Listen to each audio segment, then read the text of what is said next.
Bring a Trailer podcast. Hi, everybody. Welcome to another BAT podcast. This is Randy Nonnenberg, co-founder of Bring a Trailer.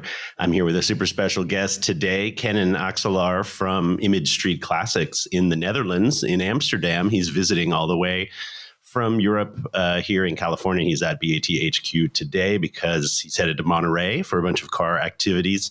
Kenan is also a good friend of mine, an old friend of mine. We met through BAT as far back in 2010. And we've done a lot of car adventures together. And now he is actually the first of our Bring a Trailer local partners in Europe. And we just did a big event there. Kenan, thanks for joining. Welcome. Thank you, Randy, for having me. It's always a pleasure. It's fun to be here and for you to be with the team that you work with. You help a lot of Americans, but also Europeans list cars under the ImageStreetClassics name and account on BAT. And so for you to meet the team and be here in person and see some of those folks we're going to see in Monterey this week, I'm sure it's exciting to get to do that in person instead of so many virtual calls and WhatsApp messages and text. Isn't that right? That's right. I mean, we're doing all our business via internet, and the human factor is always important. So, therefore, Zandvoort was, of course, also very nice to have you guys at the Zandvoort Historic Grand Prix and meeting all these people. I think we could divide those people in two. So 50% of the people said, "Oh, Bring a Trailer. Finally, you're heading to Europe." And the other 50%, what is Bring a Trailer? So for us, it was very successful to see all those people and a lot of interest. And of course, we had a bunch of very nice cars. Yeah, absolutely. You brought cars that were sold live during the event in Europe. We've talked about the Zandvoort event here on the BAT podcast in a couple of previous episodes, but having you here to talk about is a new perspective. That is sort of your local hometown event. We do a lot of alumni gatherings in the US. I'm just back from Pittsburgh. Obviously, we're headed to Monterey, but I had never been to the Zandvoort circuit and had never met most of the people that came by our display and our cars there, right? There was a lot of Did you like it? And I loved it. Oh man, I've been telling everybody that I've loved it. I can't wait. I think on August 25th is the F1 event this year, right? So I'm going to watch the F1 and I'm going to be like, I stood right there. I drove that curve right now and we got a car out on the track. So you sneaked in. I snuck in, which was a lot of fun to take an old car around Zandvoort. So anyway, we can talk about Zandvoort all day, but no, that was super important. The in-person part, I think you had been to BAT alumni gatherings before here in America and understand that the connection you make sort of in person and why that's important. I've always thought that's super important at BAT because it's such a virtual sort of on your phone experience otherwise, right? So to get to see the cars and meet the people was super exciting. So to do that in Europe where the language is different and all the food's different and all the race cars are different and the whole environment was very different for my team that was there. That was super positive for us. And we've gotten a lot of good feedback. Have you gotten good feedback on that placement? And I saw we were in Octane magazine recently. They wrote it up about our presence at Zandvoort. Is that right? Yeah. So I said there was a lot of interest, but I think the virtual part is of course very efficient, but the human part, meeting people, and especially at that event, I was super excited to get in touch with all these people. And yeah, the feedback later on was also very good because a lot of people reached out to us and say, okay, you were at Zandvoort. I have a collection of cars, or I have one particular car, and can you help me selling it? And that's the nice part, you know. And then, yeah, we get in touch with these people, and we first want to know what kind of car they have, and do you think it's ready for selling? And we give them some advice. Maybe you should do this and this, and then we make the photos and make some video and do the whole commenting part, because I think that's the differentiating part, I think, especially in Europe, because they still don't know Bring a Trailer that much. And some people might be a little like, yeah, please, can you do that for me? Mm-hmm. And yeah, of course, that's what we do. Mm-hmm. And we are passionate about. Mm-hmm. Well, going to a local partner, they can help you with that. That's true in the US, but that's certainly true for newcomers and folks that may be less comfortable with selling online or haven't done it before, but understand that the reach of BAT is a really big deal. So they come to a local partner and want a local partner. So what has that been like? Give the listeners a little bit of insights on, the European, like, do they love online auctions? Is it all still very new? You said half of the people are total pros and half of the people it's brand new, but what, like, has your phone been ringing? Like, have some people said, hey, I saw you at Zandvoort, or I saw the articles, or I saw BAT's announcement? Like, what is happening, and what does that mean for ImageStreetClassics? Well, we have quite a few cars which we're going to sell in the next few weeks. Basically, that's also a result of this Zandvoort event. But I think people are not really familiar with uploading photos, etc., because it's quite a lot of work. Mm-hmm. So some people tried it themselves, and they were not successful somehow, or they were declined or whatever. So they are leaning very much on us, and we can really help them because we have the resources to have professional photos. And you're sort of famous for your photos. I don't know, you can tell the audience about the one Alfa Romeo shot of the front of your step nose. For those who don't know, ImageStreet is very deep in the Alfa Romeo world. They sell all sorts of interesting things, but Kenan and my friendship sort of started over Alfa Romeos, and he helped me find an Alfa in the Netherlands that turned into a car we sold on BAT on the first day of auctions, right? The Bluette. Your second car. Step nose. That was, second, lot number 2. Super cool car. And so Alphas have been near and dear to what we've been doing. But yeah, you're having people call you and want to list all sorts of things, right? Like sometimes when people think about BAT in Europe, they're like, oh, they'll be selling Porsches and Alphas, and it'll be, a very Euro-centric sort of thing. But you've had some people come after you with Mustangs and muscle cars and British car. Didn't you sell a Lotus Elite, right? You had a very interesting Lotus Elite that went through BAT, and all sorts of other variety. Yeah, the variety is huge. But I mean, I think Bring a Trailer is the perfect platform if you have a nice car or a rare car or a special color or with a nice history. I think it's a lot about storytelling. So I think presentation is very important. Let's say a few years ago, I think all the cars we were selling were heading to the US. But I think a few of the last cars also went to European customers. So they were listed in Europe and they stayed in Europe, and right? They stayed in Europe. Yep, that's different. Yeah. Because our audience, I think, is expanding there. And people's comfort with bidding is changing, isn't it? Yeah. So imagine you are in the US and there is a car in the Netherlands. Would you buy it? So therefore, the photos and the videos are super important to do that in a very professional way. So I think the photos are, okay, you can have some beauty shots which are appealing. Then you can do all the details.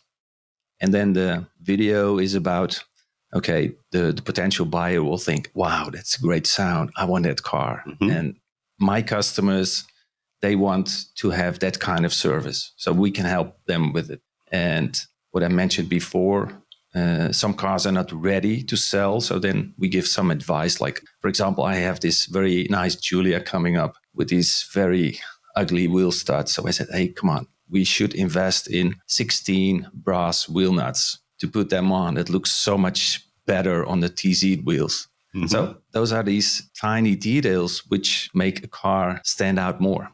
I'm excited to see that one. I love that. I love the details. You always spec your cars in a really specific and right way. And that has always been really inspiring for me. And a bunch of the listings, if you look at the ImageStreetClassics account, you can see a bunch of the cars have been presented with those details really highlighted, because those are the ones that jump out to you. That's what gets you excited, right? Those types of cars that are either restored with the right details or have historic details like that.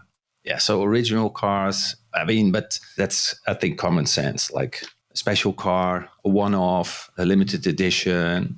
And we have a lot of those cars in Europe. Why do you have so many cool cars in the Netherlands? That's why a lot of people asked us, like, why did you choose a partner in the Netherlands first? Which I think there are a few interesting answers to. But what always surprised me, one of my answers is there's so many cars in the Netherlands. Like, obviously there's great cars throughout Europe. But when I look at listings, or when I look at dealers, or when I look at racing or interesting cars that are over there, there's this hot spot in the Netherlands, sometimes Belgium and sometimes other places, but the Netherlands has a lot of specialists and interesting cars. Why is it like that? I think that has some historical aspects. We are a small country. We are logistically very well equipped. So a lot of logistics are going through the Netherlands because we have our Rotterdam harbor. On the other hand, we always had to adapt ourselves to our bigger neighbors, let's say France, Germany, etc. So we were speaking languages, so we could adapt to those people. And therefore, I think in the 80s and 90s, Dutch people brought a lot of cars from Italy, a lot of cars from the US. they purchased. And right now, these cars are going back to either Italy or to the US. And they're in collections, or they came over to be restored, or like why? What? Or people just had money, they wanted to get out of cash and put it into assets like cars, or like why did all these cars come to the? Who were these guys buying all the cars? I guess is what I'm asking. Yeah, well, imagine we have a lot of rain in the Netherlands. Yes, and in the winter we have salt on our roads. So we also had a lot of rusty cars, and we knew if you were buying a car from Italy or from California or Arizona, then it was rust free. So we have a lot of those cars. And yeah, regarding Alfas, if I'm looking at the comments, everybody said, oh, there's a car from the Netherlands again. Oh, Dutch cars are great.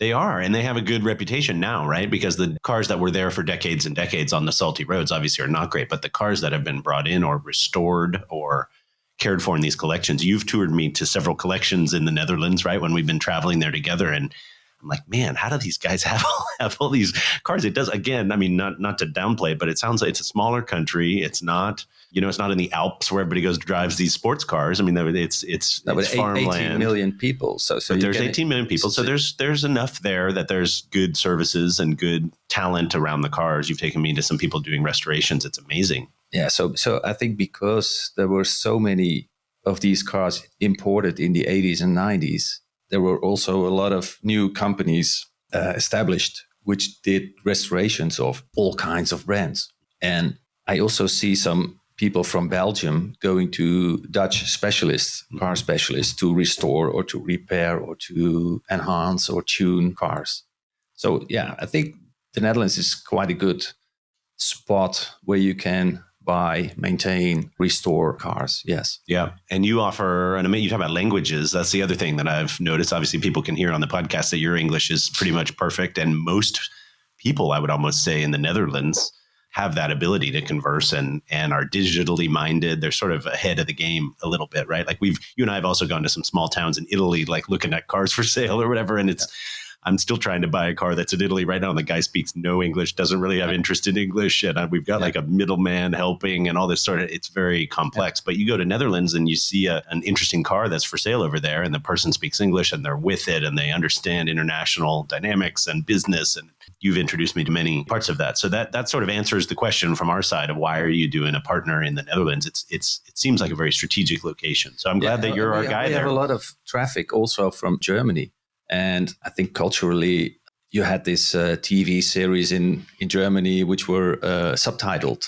Yeah. So the ability, let's say, of the level of English-speaking people in Germany is a little bit lower than in the Netherlands.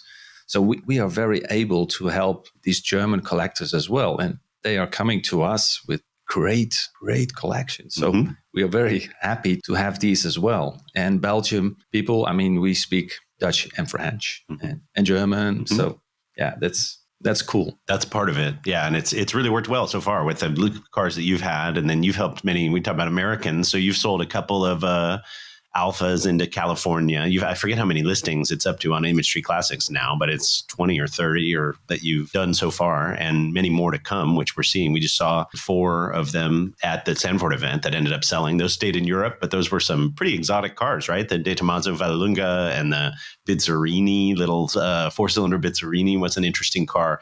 So it's not just run of the mill, you're selling a 912, just sort of a more standard commoditized car. These are unusual things that you guys have over there. And that's what's always appealed to me when I'm surfing classifieds, which people know that's my sort of habit that I've always had, was hunting around and finding cars over there that we don't have here, or different specs than we have here and cars we haven't seen. So tell me about how that works in terms of, do people reach out to you and they're looking for cars, or do people have these unusual collections? Why are they selling these unusual cars? Is it the right time in the market, or they just want to get other things, or what are some of the motivations? I think people do see, the power of Bring a Trailer, that there are a lot of eyeballs on all these auctions. So I think the market also fluctuates. Like some cars have a better chance to sell in the US than they have in Europe. Yep. And people see that. So they say, okay, we would like to try to sell this car via the Bring a Trailer auction platform.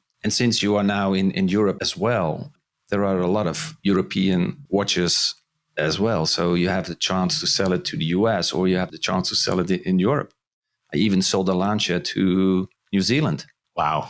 Amazing. And from where? Where was that one listed? In the Netherlands, and it went to New Zealand. Yeah. Wow. And a car to Chile. Chile? You sold, which one was that? That was I sold it for a car dealer in the Netherlands. Wow. Crazy. It was a 512 BB. Oh, that was the yellow 512 BB. That's a very famous car. Yeah. The story on that one. I know we had a really good time with that on BAT. It went to Chile. I forgot. You actually told me that. So we sold cars to Poland. We sold cars to Germany. On BAT, or these are just your other cars? These are on BAT. These are the BAT. Yeah, that's crazy where people are finding. So I think a few years ago, I started, we know each other since 2010, and you bought your Alfa in 2013. 2013, yeah. You sold it in 2014. Mm-hmm. And when you started the auctions, I started to sell one of my private cars on Bring a Trailer. And then I had some friends who said, hey, can you do it for me as well? So first it was a little bit like hobby.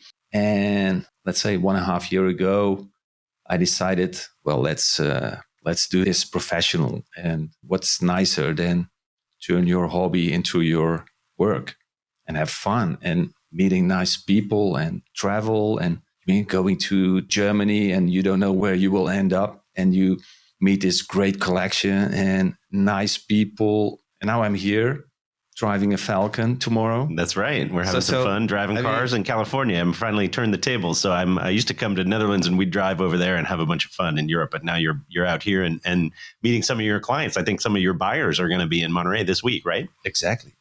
But it's also about shared passion. So we get a lot of friends through our hobby, our cars. You meet nice people, you make friends, and that's what I really like about it.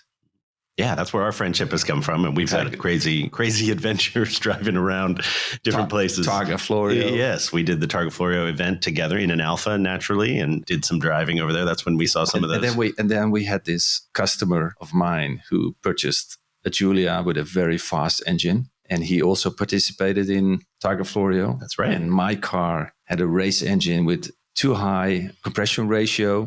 So then I said to my customer, a US customer who was there with his wife, hey, John, do you think I can drive your car to northern Italy to go to Padua and put my car in the truck to go back to the Netherlands?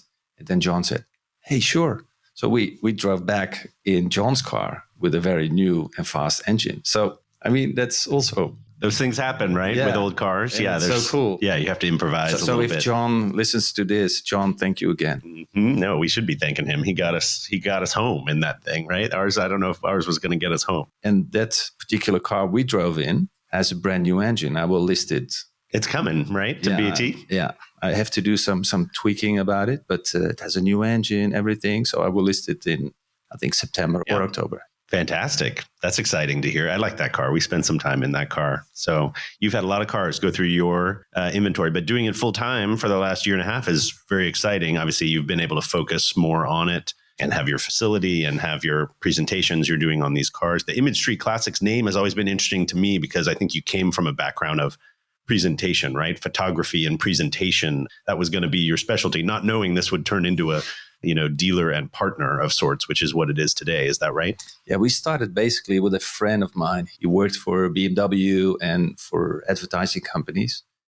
And we thought there was a sweet spot basically in 2014, dealers having secondhand cars, so premium dealers like Audi, BMW, Mercedes. And there were other dealers, non-official dealers, who could sell those cars in a much better way because they made very nice photos. So we thought, how could we help these official dealers? And then, long story short, the logistic part was too much of a hassle. So my friend says, okay, I'm sticking to new cars. And I said, well, okay, then I'll take the name and I'm doing classic cars. So that was basically the inception of ImageStreetClassics. Yeah. ImageStreet. So we wanted to drive in cars and do professional photo shoot, let's say in 10 minutes.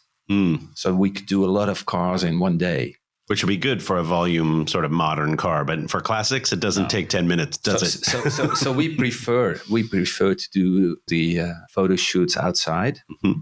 So we had to skip a lot of photo shoots this year because we had 6 months of autumn in the spring. Yeah, rainy weather. Rain. Yeah. So we are thinking of doing some photos outside, some beauty shots, and then also do some photos inside his studio in order to do more cars and be more efficient. But I say that you guys are sort of famous for presentation and photos. I mean, some of the listings that you've had these photos, some of them, obviously you're in a coastal area. So some Have beach you seen the Range shots, Rover? the Range Rover, I was going to talk. Yeah, the crazy 2-door Range Rover Classic in like a mustard yellow color and Bahama Gold. Okay, there's the color name. That thing was amazingly photographed, right? And many of the Alfas. I mean, there's a lot of places in the Netherlands you find these outdoor locations. Sometimes you have to be lucky because my uncle, he's 72. He's driving this Land Rover Defender 110, and he has the key to get on the beach. and imagine this was done in February. So we were so lucky because could have been terrible weather or what? We had a sunset. Okay. So it was like... Yeah, it was like golden photos. It looked like August, but it was February, you're saying? February. Wow. So we were... I mean, you have to be lucky to have... I think that was one of the best photo shoots. It was beautiful. I mean, those photos on that truck were absolutely beautiful. But I mean, some of the Alfas and then even way back to the BMW that you shot on the Zandvoort circuit. I remember those photos were very beautiful. The E30 M3 Bugatti Group A. Yep. Yeah. But you've had a lot of special cars, but also a lot of beautiful presentations. And I think people appreciate that. But then there is, to your point, there's the sort of contrast because you also have to present it honestly and you can't just have sunset at the beach sort of photos, right? You also got to have the nitty gritty details and the paperwork and everything. And you've been elevating your presentation on that over these past few years, I'd say, to the point that now that element of trust, particularly buying across 500 miles away is somewhat scary for folks, but buying across to a totally different culture and another country and another currency and language and everything else can be scary for folks. But I think the reputation that ImageStreetClassics are building as being trustworthy and the deliverable is a sort of known high quality, that's totally different than any other way to do it, in my opinion. Yeah, so we have good connections with the shipping companies, and I'm a big fan of shared containers. I don't like the Ro-Ro too much because you don't know who's driving your car, and you know if you have to start up. Ro-Ro, just for everybody, is roll on, roll off, right? Like that's like it's parked in a field of cars in the shipping. You prefer enclosed, which I think is smart for the because quality. Then I know the car is being loaded at my shippers, so I know the people who put the car in the container. Whereas if you do the Ro-Ro, some young guy goes in your car, you have a car with double Webers, and the guy is blipping the throttle, and some guy you've never met. Yeah. And then it's not good. No, You're too much of a detail guy to let that happen. Yeah. So that makes sense that you control it and you have it in a. And it's funny. I think it's funny that in the comment section, a lot of US people say, it's a pity that it's in Europe. So what I did once was, we know this TV series back in the days, 90210. Sure. That's the zip code I know. And what I did was I was looking for a car which was on the East Coast, and then use your shipping calculator. And that car, which was in Brunswick or so. And then I entered my zip code was 90210. Okay. And then I saw enclosed shipping 5,000. So I wrote a comment like, okay, so you think 1,800 is a lot. Yeah. Whereas if you want to ship it from 90210 to Brunswick, it's 5,000. So you have to put things in perspective. Yep. So yeah, we help the people. And I think that's a lot of our commenting that people send me through the contact seller button. Like, hey, can you help me? My car needs to be there. Then we have the shipper who tells, okay, this is the price for that. That's part of, let's say, the due diligence, what a buyer will do.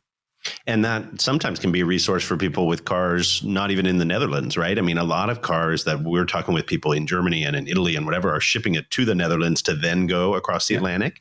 And so you're kind of right at the touch point of that, and you have these contacts and that sort of thing. So that's actually part of your business is to help people with those, cars in different places. But I also had a few cars from both Germany and France and Belgium. I said, well, just ship the car to me. I do the photo shoot, I do the detailing. And once the car is sold, we can bring the car directly to the shipper. And we can also tell the potential buyer, you don't have to pay the shipping from France to the Netherlands or from Germany to the Netherlands because the car is already there. And it's handy to have the car at your premises because sometimes you have a question from a potential buyer like, hey, can you do a cold start video or can you make a picture of that and that, So yeah, that's what we see more and more, that people just bring the cars also to us. Mm-hmm. And your new model here in the last year and a half is more to do you see all of these cars, or do you represent a car that's 1,000 miles away and help them list it on BAT? Or would you rather have your model be many of these cars? Like I know at the event, obviously you had them and you've seen them and you've either visited the collection or you actually have them in the Netherlands with you. Yeah. Is that the plan going forward, or what's your plan going forward? Yeah, we do need to see the cars, because if you tell me your car is perfect, I don't know, because things can be seen differently by different people. Absolutely. We see that every single day. But you're talking about if somebody's far away in Europe and you don't see the car, you kind of need to see the car, right? Yeah, exactly. So if it's a car, for example, with very, very low mileage, then probably we don't need to see it. But if it's a car, I've traveled to Belgium, I traveled to Germany a lot of times, because I think that's important. And it's also important to get to know the seller. And I think the seller also wants to know who we are, because he's giving us his car, which is worth a lot of money. So it's also a matter of trust. So both to the seller and to the buyer, it's important that they know who we are. And therefore, we have these success stories, of course. Mm-hmm. There are a few coming up. We sold a very nice Alfa Romeo to a very famous drummer of a very famous American band. I will not disclose the name, but he's also writing a success story for us. Oh, good. That's good. We're going to do a video success story, I think, soon, and invest in some more visibility, because a lot of I think that the transactions of cars back and forth to other countries and European, nations and cars located over there, there's just people don't have experience with it, right? But once you've done it, and you, like you say, you shipped a car in a container and you saw it come over and how it works, you're like, oh, okay, I get it. But it's very daunting the first time figuring out how that works. So having an advocate like you over there was very meaningful for me. Like I now have a Falcon that I keep over in the Netherlands, and we've driven and hopefully we'll take on some fun events over there. And trying to do that on your own is very difficult. But doing that when you have a partner or a friend or an advocate over there is very different. So what we want everyone to know is that now we have, with you being local partner over there, people have an advocate over there. People have hopefully a friend soon and someone to help with those services. But quite frankly, I can really understand that if you have an American guy who wants to buy a car in Europe, he or she has the hesitation of, oh my God, the car is in the Netherlands or the car is in Europe. I can totally understand that. So therefore, we want to make them feel confident that, we are a trusted partner. And right now we have the, official local partnership. So I think that's good. And I think the model of Bring a Trailer about being so transparent about everything, that's the way I think as well. So I like that. Yeah, it aligns really well. But it's off-putting for some people at first, right? Because people don't know how BAT works or whatever. And they're like, ImageStreet, why are you asking us for so much detail or for so much paperwork or for, why do you have to see the car, right? There's a lot of deals that we've found over there where people are not used to the level of transparency that BAT insists on, right? And so you've had to educate a lot of them. And I think you've worked on that. Cut out the bullshit. Well, that helps. And there's that part of it. Sometimes I have the write-up and then some of the sellers say to me, but this is really the nicest Volkswagen, whatever, in the market. I said, I'm sorry, I cannot use these superlatives. Yep. It's very factual. So is it restored? Yes. Okay. Do you have an invoice? No. Okay. Who did it? You got to dig, right? It's like an investigation on a car. That's what we do every day here at BAT, but you're finding you need to do that as well. Yeah. So it's a lot of work, but it's also nice because then if everything, let's say all the jigsaw is completed, then you have a good storyline. And that's the basis for a good sale. Give us a little context about your background and how you got into ImageStreet and the things you were doing before. You've always been a car guy since you were young. I know some of your stories from your youth, but where did this passion come from? Well, I think my first car was a 1750 GTV, white one, Bianco Spino.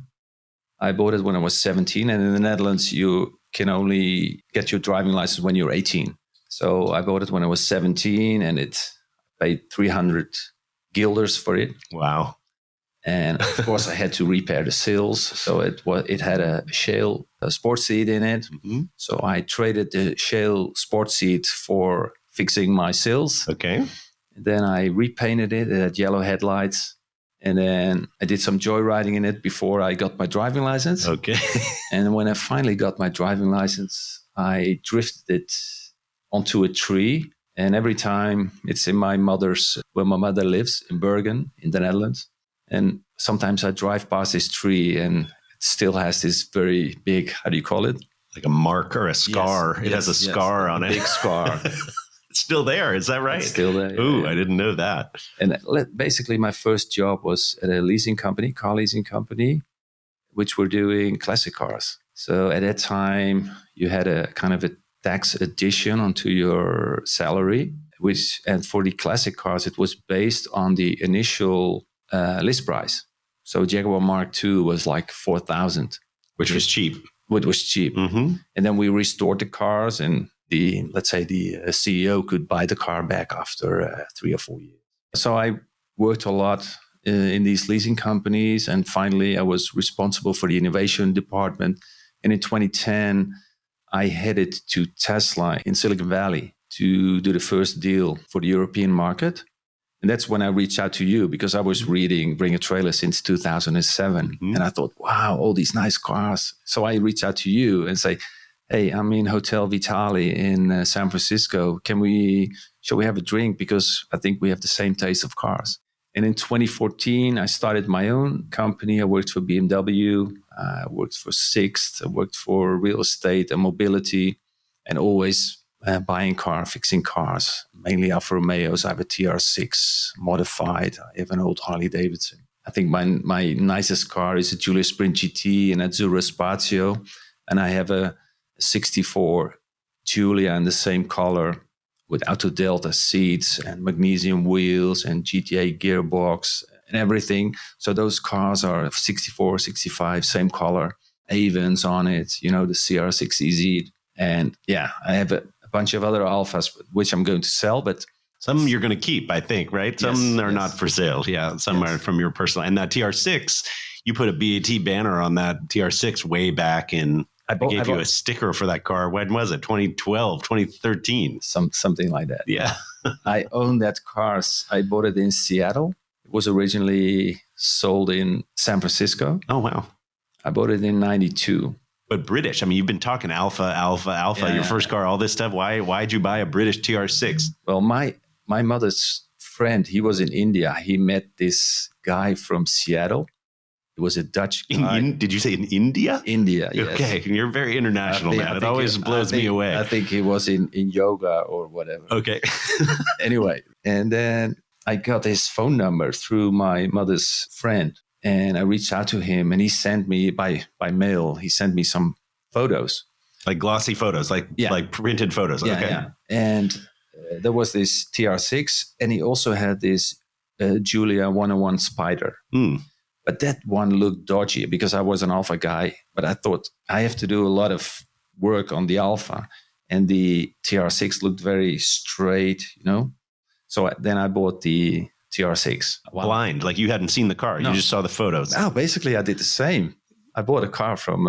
Crazy. Yeah, you did the reverse. That's what I'm talking about. But in the old days, you had to do it with photos and just hope. And so anyway, what year is this? When did you buy the TR6? 92. Okay. Oh, wow. Okay, cool. And I did a few rallies in it. But you shipped it to the Netherlands. Yes. And it showed up, and it was...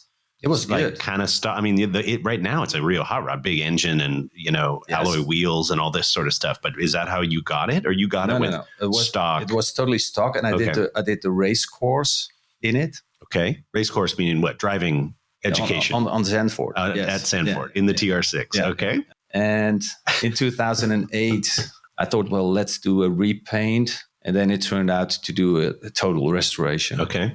And then I put a big motor in it, triple Webers, fast cam, everything lightened. And then I had a Nissan Visco LSD on it. Oh, wow. Cool. Watanabe wheels. Yeah. Cool. So it's got 180 horse. It's a real hot rod. Well, I remember when we met in 2010, like that was the car you were showing me. Like, this is my TR6. Check this thing out. It's crazy, right? Like we weren't talking too much about, a little bit about Alfas, but I didn't have an Alfa at the time. And I don't know whether you had your step nose or not at that time, but we were talking about that TR6 a lot when we were first meeting. Yeah.